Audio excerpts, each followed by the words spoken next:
Mamaya na tayo sa big buildings. Okay? Dito muna tayo sa labeler side, yung mga residential houses. Okay? So, unahin natin to. Guys, usually, yung mga residential houses na to, alam nyo, halos okay na yung mga label nila. Except na lang sa mga few maps natin na merong mga problema, which is marami talaga tayong kailangan i-edit. Pero kung meron kayo dyan mas magandang sample compared dito, na wasak talaga, pahiram na ako ng mapa nyo. Meron ba? Anyone? Anyone? Pa-drop ng inyong IDs, yung mga malala talaga na residential houses, yung nahihirapan talaga kayo, baka pwede ko kayong tulungan. Marlon, Jerson. Okay, send ko na, sir. Saan mo na send? Ano, submit mo na. Okay. Wala na sa iba sa inyo?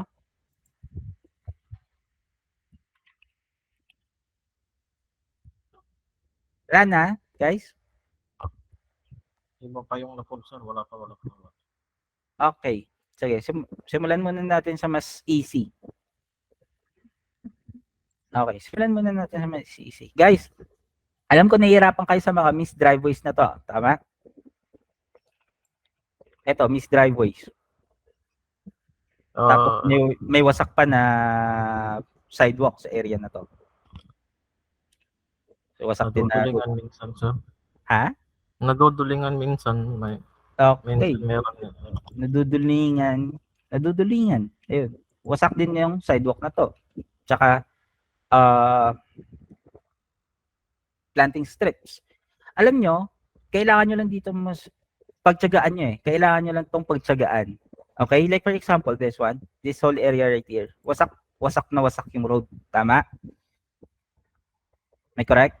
Yes, sir. So yung gagawin natin para mas madali tayo dyan, alam nyo kung ano. Turn off muna natin yung mga sagabal attributes. Meron tayo ditong driveway na which is sagabal sa ating road kasi hindi natin madodraw ng accurate. So i-turn off muna natin yung driveway. I-click natin dito yung checkbox. Next, planting strips. So i-turn off din muna natin yung planting strips. So matitira sa atin road. Diba? At saka sidewalk. And as you can see, wasak na wasak ang puso ni Nasty Mac. So kailangan na nating kailangan na nating ayusin muna yung road tsaka sidewalk. Total, nandito na lang din naman tayo. Okay? Gamitan na natin ng Z tool or repair tool kung kaya. Kung hindi naman ganun kahirap, pwede lang din naman natin gamitin to at saka hindi na mag-art tool para sa mga part na yan. Gaya nito, road, ayusin na natin sa ganyan. And as you can see, naayos ko na yung road, naayos ko pa yung sidewalk. Now, yung gagawin natin is ibalik yung label. Click F4. Ano yung nahahalata nyo ngayon? Driveway. Anong driveway? Anong nahalata nyo sa label ko? Nag-overlap. Tama? Okay. Alam nyo, yung pinakamadaling pwedeng gawin dyan is to click this attribute, which is planting strips, tapos click letter O. Select, click letter O. Click letter O. Ay, 0 pala yung napipindot ko, sorry. Diyan, ako natalapan, sir. Sino? Ako, sir. Kaya nga, kailangan nating mag-improvise, okay? Kailangan nating gumamit ng lahat ng pwedeng tools na pwede nating gamitin. Okay? Kasi hindi tayo pwedeng magstay lang sa isang idea. Na kung ano lang meron tayo ngayon, yun na lang yung gagamitin natin. Hindi pwede yun kasi kailangan natin mag-improvise. Okay? Kailangan nating pag-experimentuhan yung mga tools na to. Like for example, kasi ano ko na to, nagamit ako na ng override feature at saka dito yung part na to hindi ko naayos kanina, hindi naman yan na-fill ngayon. Yung gagawin ko, i-fill ko na lang po yan. At saka i-merge para mas maganda tignan. Ngayon, as you can see, meron tayong mga missed driveways. So for the missed driveways naman, kailangan naman natin i-turn off yung ibang attributes na hindi natin kailangan. Ano yung attributes na hindi natin kailangan para sa area na to? Planting tsaka sidewalk. Ay, driveway tsaka planting. Okay, sidewalk and planting strips. Okay na yung unang sinabi mo. Okay. So hindi natin kailangan muna ng sidewalk, hindi pa natin kailangan muna ng planting strips kasi driveway tayo. Tapos turn off natin, label natin sila. Para sabay-sabay na nating magawa. Mano-mano pa yung pag-label ko ng driveway na yan, ha? Pero may mas madaling idea dyan eh. Alam nyo, tahiin nyo. Okay? Gagaya nito.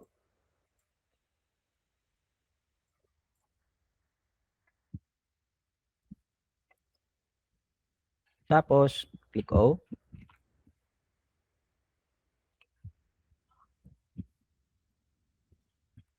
Ay, okay. Overlap pala. Mali. Pwede nyo itong tahiin, kagaya nito. Okay? Tapos, punta kayo dyan, and then click space. And then automatic ma-fill yan. Para hindi na kayo mahirapan. Tapos, ngayon, na-label na natin yan, ibalik na naman natin ulit yung planting strips, tsaka sidewalk. You can click F4 para dyan. And as you can Boss, see, excuse po. Ano po Yeah. yung ginamit nyo po na tool para po yung parang tahi? space Kasi lang iba po. hindi nila alam, boss eh. Okay, space lang po siya, ganito lang po siya. Space lang po yan. Kahit gaano karami ng driveway nyo na missing or sidewalk nyo na missing, guys, pwede nyo silang tahiin para mas madali. Okay? Kagaya nito, isang linya sila lahat ng missing driveway. Ayan yan, dinilit ko kasi sila. Ngayon, kailangan natin silang i-label. Kailangan dito tayo magsa-start sa road, hindi tayo magsa-start dito sa bahay. Okay? Kasi hindi natin matatahi kung ganon. So dito tayo magsisimula sa road. Click natin per corner, diretso. Click natin dito.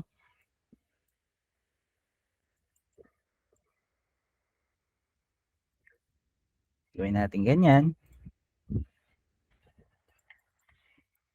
Kahit gaano karami yung driveway natin, guys, na missing or mga sidewalk na missing, kung ganito yung gagamitin nyo, alam nyo, hindi kayo tatagal sa pagli-label.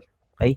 Ngayon, na-trace ko na lahat ng driveway na yan. Yung kailangan ko na lang gawin is connect siya dito. So, paano natin makakonect yan? Make sure nyo na yung label ninyo or yung point ninyo is nasa loob pa rin ng road. Okay? Para hindi siya tumagas. Tapos, pag nandito na tayo sa first point na ginawa natin, paano kayo mag-close kapag nagle-label kayo ng bahay? Space. Space. Okay. Pindutin nyo lang po yung space. And then automatic ma-fill na po lahat ng yan, ng sabay. Kaysa naman manu-manuhin ninyo. Naintindihan nyo? Yes, sir.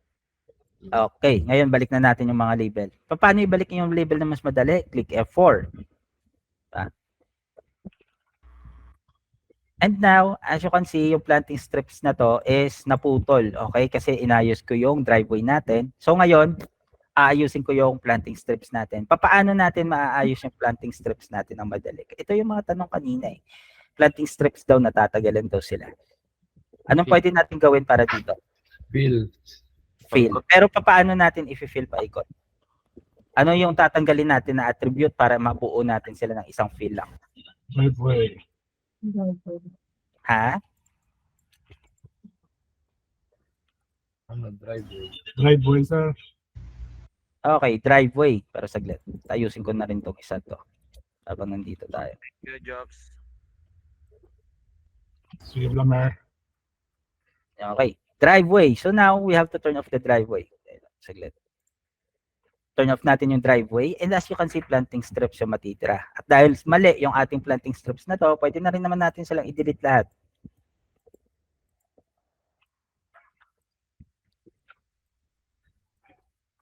Yan. Ngayon, meron na tayong missing planting strips. So yung pinakamadaling gawin dito is i-fill na lang silang buo. Fill natin silang buo as ganyan. Tapos, ibalik natin yung driveway natin. F4. Now, as you can see, naka-overlap yung ating planting strip sa ating driveway. Diba? Itong way ha kung paano nyo ma-label yung planting strips. Ngayon, nakabuo na sila or na-label na sila ng buo. Yung gagawin nyo na lang is to select the planting strips, tapos click letter O. And kapag nagawa nyo yun na yan, or nag-click na kayo ng letter O, as you can see, makakat yung ating planting strips in between those driveways. Ganun pala yun, sir. Thank you, Inisa-isa sir. ko yan. Hindi ka nanood ng video, madam. Oo nga.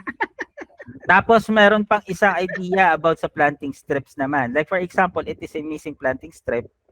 Pwede nyo rin gamitin yung ginawa natin kanina na tinuro ko sa inyo, or you can simply use fill tool pa rin. Okay? Kung merong missing na ganito, kung tinatamad kayo mag-turn off ng driveway, meron pang isang idea which is using space. Pwede kayo mag-start dito sa road. Make sure nyo lang na hindi lang mag-pass sa label yung inyong points. Okay? Make sure na nasa loob pa rin siya ng kung ano yung pagkokonikan nyo. Kagaya nito, dapat nasa loob pa rin siya ng sidewalk itself. Nasa loob pa rin siya ng driveway, ng road. And then, click space. And as you can see, fill na po silang lahat. Do you understand? Kenny J. Ablasa, naintindihan mo?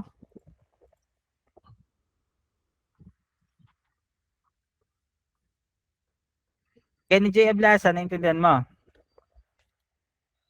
Okay na yung tanong mo. Yes daw po sa comment.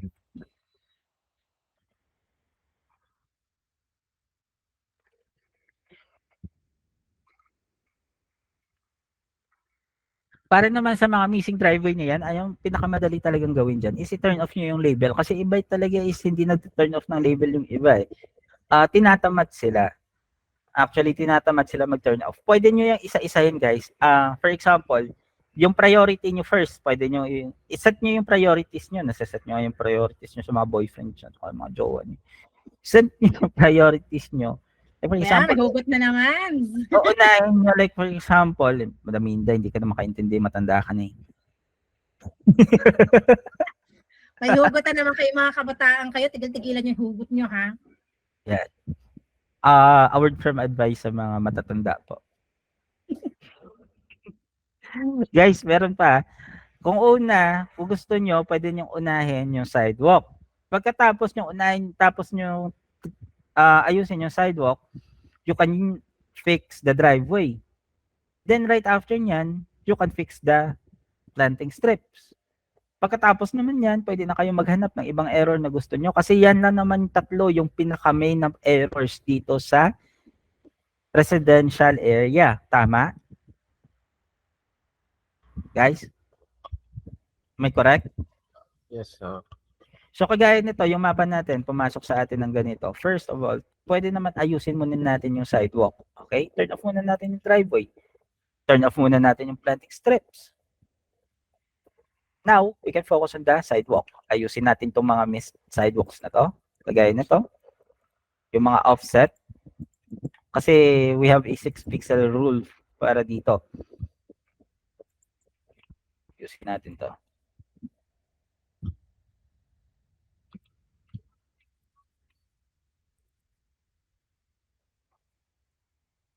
Susuyurin nyo lang naman to eh. Yung mga individual na sidewalk kagaya nito, you can ignore them. Just focus on the big ones, okay? Or sa large area of missing sidewalks. So, double check natin. Sidewalk, sidewalk, sidewalk, sidewalk, sidewalk. Ito, sidewalk.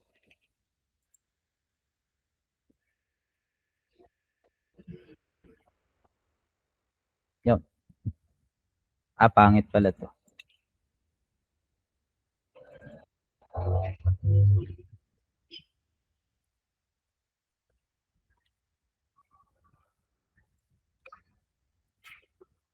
Yusin lang natin to.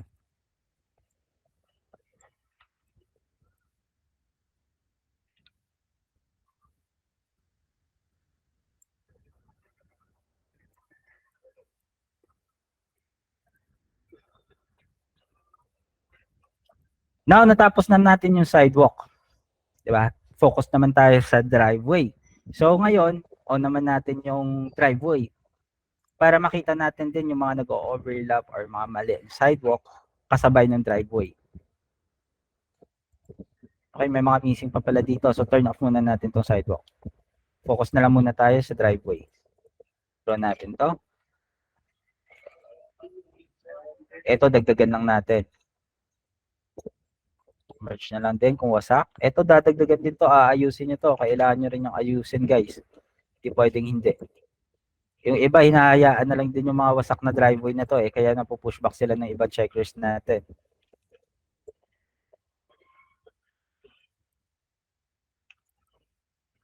I-fill nyo lang to, isa-isa. Mag-hover lang kayo sa mapa. Madali lang naman malaman kung may missing driveway Kasi malalaman nyo yon kasi meron yung space in between.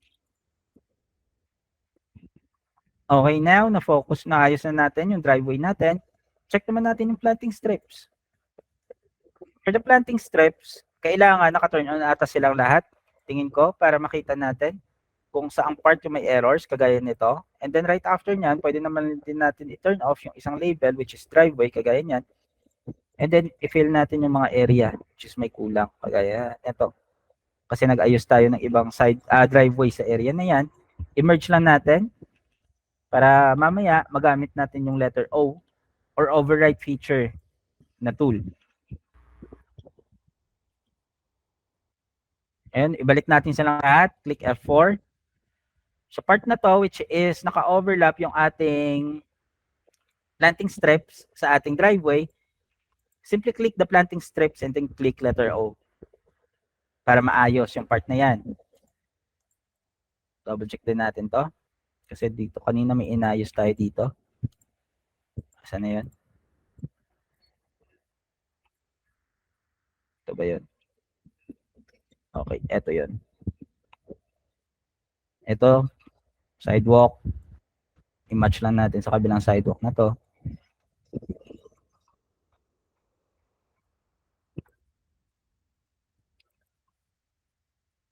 And the rest of the planting strips, ito, may wasak dito. So turn off muna natin yung ating driveway. Fill muna natin yung area which is may kulang. Merge natin. Same goes with this part. Merge.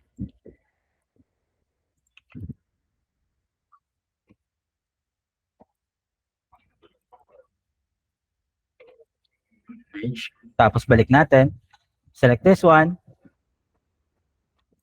Hindi pa pala ito na merge. Select the planting strips. Click letter O. And delete na lang yung mga sobra. And now, tapos na tayo sa planting strips. Tapos na rin tayo sa driveway. Tapos na rin tayo sa sidewalk. Now, all we need to do is to check for the overcold feature, which is yung mga nasa likod ng bahay, minsan swimming pools, minsan mga pavements dyan na malalaki. Pero yung mga pavements dyan na maliliit, guys, hindi nyo na naman kailangan pagsayangan na yan. Hindi nyo na kailangan pagsayangan ng oras yung mga maliliit na pavement. Actually, you can ignore for them. Hindi naman sila ganun ka pinoproblema. Lalo na yung mga sidewalk na nasa likod ng bahay, you can totally ignore them. Okay? Focus lang kayo sa mga big missing sidewalk which is nasa harap ng bahay. Big area of missing sidewalks, to be exact. Doon lang tayo magfo-focus. And then kapag wala na kayong nakitang errors, you can actually submit your map. Make sure nyo na lang na nakadikit yung ating side driveway sa ating mga bahay. Okay, footprint overlap. Ito yung mga inayos natin kanina. So ngayon, gagawin na natin, i-merge lang natin to. Area na yan. This one, click lang natin letter O para maayos. This one as well, click letter O.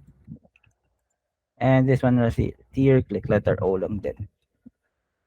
Click Control T for any topology check or topology error, not smooth, sliver gap. Okay.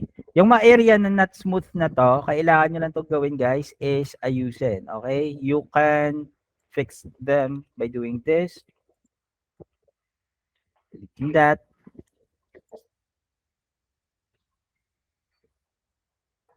Sliver gap. Okay. Yung sliver gap, hindi natin kailangan ayusin yung ibang sliver gap. Like for example, this one, wala tayong ayusin dyan. So, wag nyo na problemahin yan. If nandyan yan, alam nyo, masasubmit na sila 2 times lang. Kailangan nyo lang doblehin yung pag-submit nyo. If for example, pag-submit nyo ng una, hindi mo siya masubmit, submit it again. Okay?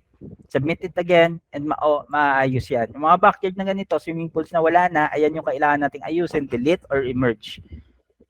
Okay? And as you can see, hindi ako nagbibigay ng masyadong focus sa mga likod ng bahay. Nagpo-focus ako dito sa road, driveways, and sidewalks. So for this one, tapos na yan, submit na natin. So ganyan lang po para sa residential houses. Okay? Or sa residential area. Kagaya nito. River Gap. Again, please submit for that. Okay, next. Big buildings. Rural, tawag na to? Big buildings, downtown areas. Anong problema natin dito? Sino yung nagtatanong kanina? Bon. Ano, saan ko yung part na lilito dito? So yung pag yung mga kalat-kalat na nakapark kung ipe-pavement Kalat na nakapark. Like for example, this one, yung mga ganito. Hindi sir, yung sa may mga parang pabrika ganun, yung malalaking building.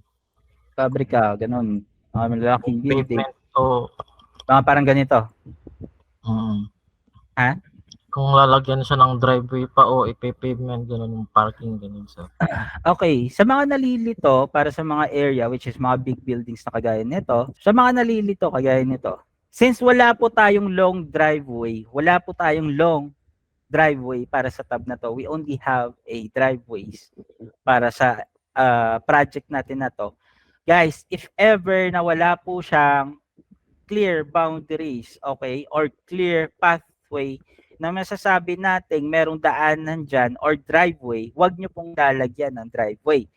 Like for example, this one, as you can see, meron tayong clear pathway sa gitna. Right? Yung Yes. part na to.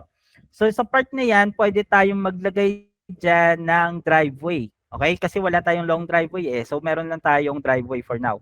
So for this whole area right here, this should be driveway. Tama ito. Pero in some cases, guys, na ganito yung nangyayari or ganito yung itsura ng mapa natin, the best possible way na i-label natin dito or pwede natin gawin para sa mapa na to is i-label lang po siya yung entrance as a driveway, kagaya niyan, and then the rest would be a parking lot. Okay? Alam ko maraming sasakyan dito, pero as we all know, that is just an entrance. Nagkakarambola lang sila papasok. Yun lang yun. Pero eto lang yung entrance natin. Eto, most likely, yung ginagamit yun is parking lang sa talaga. So, dapat naka-parking lot lang yan. So, ganyan lang dapat yung magiging itsura. Hindi na natin ipapasok. Same goes with this one. Kapag wala tayong clear boundaries, wala tayong clear pathway, wala tayong clear na reason bakit nagkaroon ng mga or hindi natin alam kung para sa ano yung purpose ng mga parts na yan, actually guys, you can label them as parking lots. Like for example, this one. Okay? Ito lang yung magiging driveway natin if possible. Ito lang yung magiging driveway natin. The rest will be parking lots. Galin natin yan. Ito, entrance lang yung driveway. Yung area na to, magiging parking lot na to. Ganyan lang yung magiging itsura niya. Kapag naman mga ganitong area, as you can see, wala po siyang clear signs na meron diyang long driveway or whatsoever, the best possible way na pwede nating i-label yan is up till the entrance lang yung ating driveway. Okay? Huwag nyo nang pahirapan yung self nyo, huwag nyo nang stress. Kasi kung wala lang din naman clear pathway, guys, no need to label them as driveway. Hindi natin kailangan ipasok yan. Hanggang sa entrance lang yung driveway natin dapat. Same goes with this one. Okay? Up until sa entrance. Iba po yung ating trabaho para sa big buildings, iba din po sa small buildings, which is residential houses. Kapag residential houses, alam ko, yung ano nga yung ating rules para sa driveway? Anong yung rules para sa residential, para sa driveway? Connected to the house. Connected sa bahay. Connected sa bahay. Pero kapag sa big buildings, guys, kapag walang clear pathway, yung ating driveway supposedly up until sa entrance lang. And then the rest of the cemented parts na nasa loob, it's either pavement or it's either driveway. It's either pavement or parking lot. Do you understand? Yes, sir. Tapos isa pa, kagaya nito. Okay, kapitbahay pala yun. Kagaya nito, gumawa pa si AI ng isang driveway dyan. Hindi na kailangan yan. Kung walang clear pathway dyan, make it a parking lot na lang. Mas maganda pa. Buuin nyo na lang as parking lot. Mga kagaya nito for this one. As you can see, part na to, dapat, ito lang siya dapat, yung parking lot. Parking lot na lahat yan. This one naman, tanggalin natin to. Hindi natin kailangan yung part na to for now. Okay? Yung entrance natin is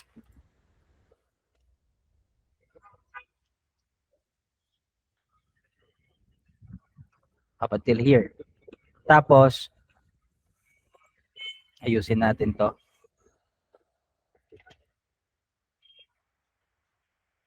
Yan, pwede na yan. Hindi nyo kailangan pag-stress yung sarili nyo dyan. This one as well. Okay? As you can see, wala na rin naman tayong clear pathways dito sa loob. So yung part na to, tanggalin nyo yan, gawin nyo yan parking lot lahat. At saka iba, alam ko nalilito sa part na to. Okay? Yung mga ginagawa ng AI na ganito. Alam naman natin yung building na to, double check nyo na lang. Yung building na to, may parking lot na dito. Tapos yung part na to, sementado. So supposedly, para hindi na kayo malito, alam nyo kung ano yung pinakamagandang gawin dyan. Gawin nyo tong driveway hanggang dito.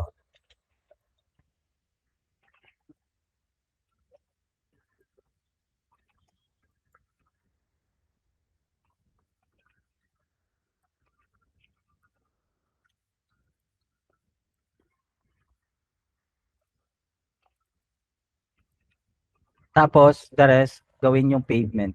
Kung hindi nyo talaga maintindihan. Okay? Kung wala naman talaga siyang sasakyan sa paligid niya, alam nyo, pwede nyo lang naman gawing pavement. Yung mga ganyan. Ito, pwede natin itong gawing parking lot. Let us make sure lang na maganda yung gawa nyo. Hindi, walang mga ganyan. Parking lot natin to. Ayan. Tapos ito, alam ko this is a driveway eh. Pero the best possible scenario na pwede natin gawin para sa ganitong mapa is i-parking lot na lang natin lahat to. Ganyan na siya. Tapos ito magiging planting strips to. This one as well. Mas maganda pa siya tignan kapag ganyan. You understand? Sino yung may tanong kanina? Yes, sir. Yes, sir. Okay na. Mas malinaw. Tapos isa pa, marami ako nito nakikita sa mga big buildings or mga area na ganito. Yung mga gaps sa buildings, guys, iwasan natin yan kasi hindi pwede yung mga ganyan. Kagaya nito, may gap yung building or yung parking lot sa building. So yung pwede nyong gawin dyan is i-fill nyo yung area na yan. Okay? Kasi hindi pwedeng magkaroon ng gaps yan. Kasi sa final result, magkakaproblema tayo. Like this one as well. Okay? Wag nyong lalagyan ng gaps yan. Nakita pa rin ako dito kanina. Ito, yung part na to, alam nyo, shifted lang tong building na to. Okay? Shifted lang, nausog lang siya. Pero, yung part na to, hindi ito hollow. Okay? So, kailangan din nating i-fill yung area na yan. So, yung area na to, i-fill din natin yan. Ididikit natin sila. Hindi pwedeng may gaps or may lapses. Okay? Yung part na to, as you can see, ayan, kailangan na natin i-fill.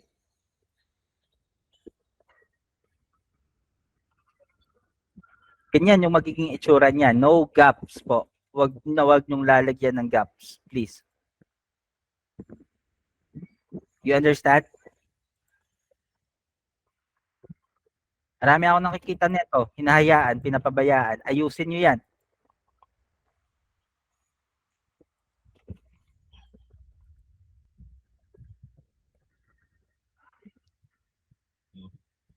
Any more questions?